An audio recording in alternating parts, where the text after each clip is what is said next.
Israel और Iran के बीच चल रही जंग को पूरे 6 दिन बीत चुके हैं, लेकिन युद्ध थमने की बजाय और भीषण होता जा रहा है। जिस तरह से दोनों ही देश एक दूसरे को अपनी ताकत दिखाने के लिए मिसाइलों से हमले कर रहे हैं, उससे साफ है कि दोनों ही पीछे हटने को बिल्कुल भी तैयार नहीं है। बात अगर ईरान की करें तो ईरान ने अब इजराइल पर हमले और तेज कर दिए हैं। इसी बीच 18 जून की रात तो ईरान ने नई जनरेशन वाली हाइपरसोनिक मिसाइलों से इजराइल पर अटैक किया। तेहरान टाइम्स के मुताबिक ईरान ने अपनी इन मिसाइलों की मदद से इजराइल में भयंकर तबाही मचाने का दावा भी किया है। मीडिया रिपोर्ट्स के मुताबिक इस अटैक की तमाम तस्वीरें भी सामने आई हैं। इन तस्वीरों में ईरानी मिसाइल को इजरायली आसमान में नाचते हुए देखा गया, जिससे लाइट शो बन गया। जबकि इस हमले से पहले ही IRGC ने जान को खतरा होने का हवाला देते हुए हाइफा के कुछ हिस्सों को खाली करने की चेतावनी भी जारी कर दी थी। बता दें आपको, हाइफा पर पहले भी ईरान की तरफ से कई बार हमले किए गए हैं, जिसकी वजह से हाइफा में भयंकर तबाही मची है। जी हां, आपको बता दें, अब तक ईरान ने बैलिस्टिक और कुछ हाइपरसोनिक मिसाइलों का इस्तेमाल किया है, लेकिन पहली बार ईरान ने अपनी सजील मिसाइल भी दागी है, जो एक मीडियम रेंज बैलिस्टिक मिसाइल है।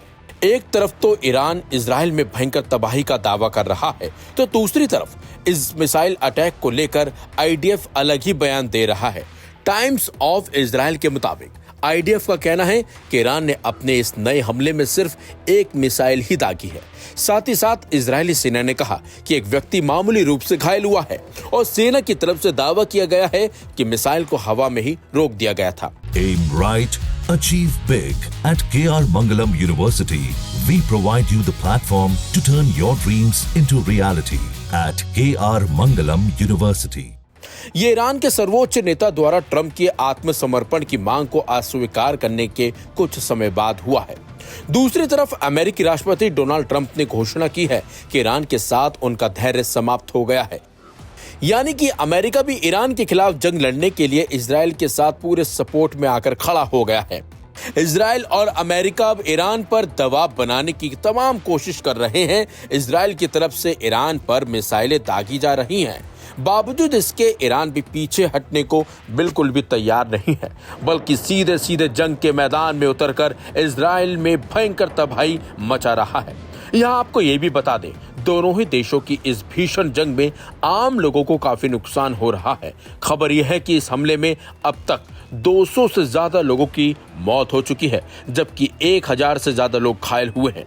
और जिस तरह से इस जंग ने विकराल रूप ले लिया है, इससे साफ है कि जंग का अभी रुक पाना मुश्किल सा ही नजर आ रहा है।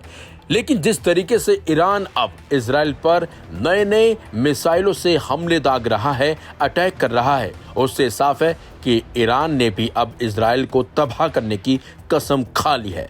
जबकि इजराइल भी लगातार ईरान पर हमले दाग रहा है और उसने भी साफ कर दिया है कि जब तक वो ईरान में भयंकर तबाही नहीं मचा देता और परमाणु जो केंद्र है उसको उनको तबाह नहीं कर देता, तब तक ये युद्ध रुकने वाला नहीं है। हालांकि तमाम जो देश है वो इस जंग को रुकवाने की कोशिश कर रहे हैं, क्योंकि इस जंग से जो नुकसान है वो आम लोगों के साथ साथ कई और देशों को भी हो सकता है।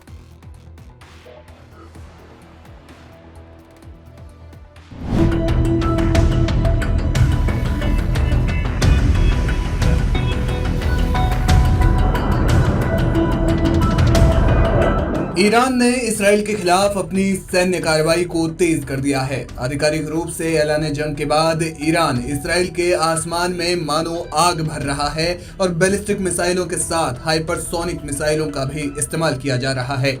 इस जंग में अब तक ईरान ने जिस तरह से हमले इसराइल पर किए हैं, उससे ईरान की ताकत पूरी दुनिया देख रही है। इसी बीच मुल्क के supreme leader Ayatollah Syed Ali Khamenei ने इसराइल के साथ अमेरिका को भी धमकी दी है। उन्होंने कहा कि ईरान अमेरिका की किसी भी धमकी से नहीं डरेगा। अयातुल्ला अली खामेनी ने एक्स पर पोस्ट करते हुए लिखा कि अमेरिकी राष्ट्रपति हमें धमकाते हैं। अपनी बेतुकी बयानबाजी से वे मांग करते हैं कि ईरानी लोग उनके सामने आत्मसमर्पण कर दें, लेकिन उन्हें उन लोगों के खिलाफ धमकियां देनी चाहिए जो धमकी दिए जाने से डरते हैं। ईरानी राष्ट्र ऐसी धमकियों से भयभीत नहीं है। ईरान को किसके सामने आत्मसमर्पण करना चाहिए? हम किसी के भी हमले के जवाब में कभी भी आत्मसमर्पण नहीं करेंगे। दरअसल हाल ही में अमेरिकी सदर डोनाल्ड ट्रंप ने ईरान को धमकी देते हुए कहा था कि उन्हें बिना किसी शर्त के आत्मसमर्पण कर देना चाहिए। इसके बाद ये बयान सामने आया है। लेकिन ईरानी सुप्रीम लीडर सिर्फ यही नहीं रुके, उन्होंने इसके बाद कहा कि अमेरिका का इस जंग में उतरना 100% उनके लिए ही नुकसानदेह होगा। यदि अमेरिका इस संघर्ष में सैन्य रूप से प्रवेश करता है तो उसे जो नुकसान होगा वो बहुत बुरा होगा। Aim right, achieve big. At KR Mangalam University, we provide you the platform to turn your dreams into reality.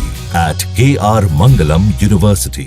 अयतुल्ला Ali Khamenei ने कहा कि हमारे देश पर ज़ायोनी शासन का हमला ऐसे वक्त में हुआ है जब ईरान के अधिकारी अप्रत्यक्ष रूप से अमेरिका के साथ बातचीत में लगे हुए थे। ईरान ने ऐसा कुछ भी नहीं किया था जिससे सैन्य कार्रवाई का संकेत मिलता हो। यह शक तो पहले से ही था कि ज़ायोनी शासन द्वारा किए गए इस दुर्भावनापूर्ण हमले में अमेरिका का हाथ है, लेकिन उनके हालिया बयानों को देखते हुए यह शक दिन प्रतिदिन और मजबूत होता जा रहा है। उन्होंने कहा कि ईरान किसी भी थोपे गए युद्ध के खिलाफ हमेशा दृढ़ता से ही खड़ा रहेगा, जैसा कि वो हमेशा से ही रहा है। आपको बता दें कि 13 जून को जब इसराइल ने ईरान पर हमला किया था तो उस समय ईरान अमेरिका के साथ परमाणु कार्यक्रम पर छठे दौर की बैठक करने की तैयारी में था, लेकिन इसराइली हमले के बाद ईरान इस बातचीत से बाहर हो गया। इस घटना के बाद ईरान ने इसराइल पर ताबड़तोड़ हवाई हमले किए और इसराइल को गहरा जख्म दिया। ईरान ने तेल अवीव, यरूशलेम और हाइफा पर मिसाइल हमले किए, जिनमें फतह 1 हाइपरसोनिक मिसाइल का भी उपयोग हुआ। बेट याम और रेशोन लेजियोन में हमलों से कम 24 लोग मारे गए। ये कार्रवाई लगातार जारी है।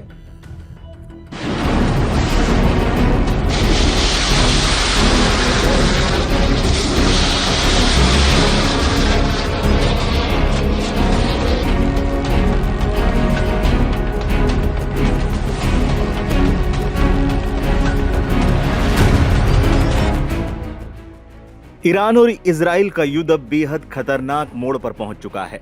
पिछले 5 दिनों से दोनों देश लगातार एक दूसरे पर ताबड़तोड़ हमले कर रहे हैं। जहां ईरान ने अपने बैलिस्टिक मिसाइलों से इजराइल को दहलाया हुआ है, वहीं इजराइल भी अपनी वायुसेना के दम पर तेहरान में तबाही मचाए हुए है। दोनों ओर से एक दूसरे को ज्यादा से ज्यादा नुकसान पहुंचाने के दावे हर रोज किए जा रहे हैं। इस बीच 18 जून को ईरान ने फिर ऐसा दावा किया है जिसने एक बार फिर मध्य पूर्व की सांसें थाम दी हैं। ईरान ने दावा किया है कि उसने इजराइल के एक और स्टेल्थ F-35 जेट को मार गिराया है। ईरानी न्यूज एजेंसी इरना के मुताबिक ईरानी एयर डिफेंस सिस्टम ने गुरुवार को तेहरान के दक्षिण पूर्व में एक और F-35 जेट को मार गिराया। साथ ही न्यूज एजेंसी ने यह भी दावा किया कि ये युद्ध के दौरान ईरान द्वारा गिराया गया 5वां F-35 जेट है। इरना ने नगर पालिका अधिकारी का हवाला देते हुए बताया कि सेना की वायु रक्षा प्रणाली ने वर्मीन नगर पालिका इलाके के जावदाबाद क्षेत्र में ज़ायोनी शासन की एक दुश्मन F-35 लड़ाकू विमान को मार गिराया।